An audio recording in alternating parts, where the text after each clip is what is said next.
मंडी में बने strong room के अलावा खाद्य गोदाम में बने स्टोरेज से ईवीएम मशीन यूपी कॉलेज जाते समय सपा कार्यकर्ताओं ने रोककर जमकर बवाल काटा। वहीं इस संबंध में जिलाधिकारी कौशल राज शर्मा के अनुसार ये सभी ईवीएम का चुनाव से संबंध नहीं है। सभी ईवीएम 10 मार्च को होने वाली मतगणना के लिए लगे कर्मियों को कल दी जाने वाली ट्रेनिंग के लिए यूपी कॉलेज ले जाया जा रहा था, जब इसे रोककर बवाल किया गया। जिलाधिकारी कौशल राज शर्मा के अनुसार प्रशिक्षण हेतु ईवीएम मंडी में स्थित अलग खाद्य गोदाम में बने स्टोरेज से यूपी कॉलेज जा रही थी, जिसे कुछ राजनीतिक के लोगों ने वाहन को रोककर उसे चुनाव में उपयुक्त ईवीएम कहकर अफवाह फैलाई है। कल काउंटिंग ड्यूटी में लगे कर्मचारियों की द्वितीय ट्रेनिंग है और हैंड्स ऑन ट्रेनिंग हेतु ये मशीन ट्रेनिंग में हमेशा प्रयुक्त होती है। जिलाधिकारी ने साफ कर दिया है कि जो ईवीएम चुनाव में प्रयुक्त हुई थी वह सब स्ट्रॉन्ग रूम में SRPF के कब्जे में सील है और उसमें CCTV कैमरे की निगरानी है, जिसे सभी राजनीतिक दलों के लोग देख रहे हैं।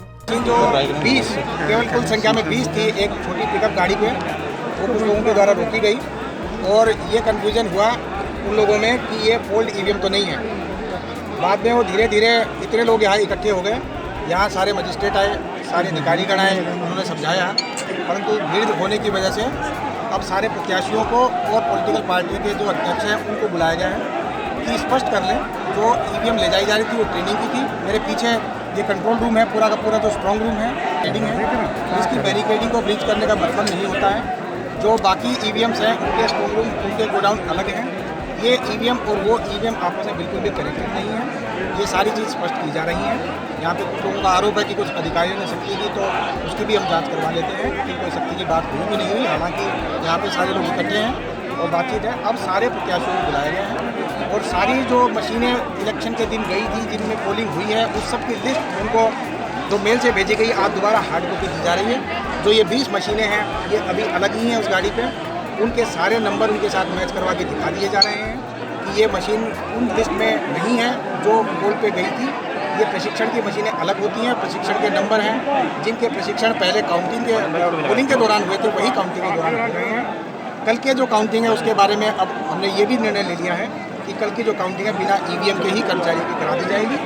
फर्स्ट काउंटिंग में कुछ उनका एक्सपीरियंस ऑलरेडी हो चुका है, बाकी परसों जब वो काउंटिंग के लिए आएंगे घंटे पहले ईवीएम वाला प्रशिक्षण दोबारा अंदर ही हाल में डेमो के माध्यम से, प्रोजेक्टर के माध्यम से दे दिया जाएगा।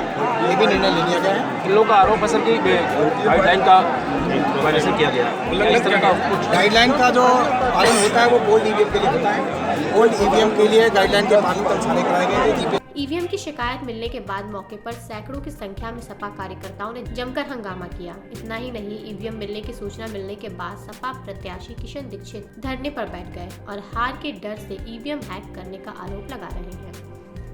इस मामले पर सपा के राष्ट्रीय अध्यक्ष अखिलेश यादव ने भी अपना बयान पेश किया है।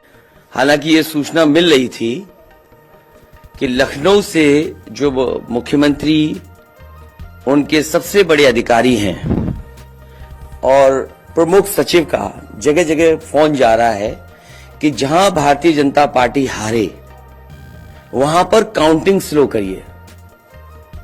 मुख्यमंत्री के प्रमुख सचिव डीएम्स को फोन कर रहे हैं कि जहां बीजेपी हारे वहां पर काउंटिंग स्लो होनी चाहिए।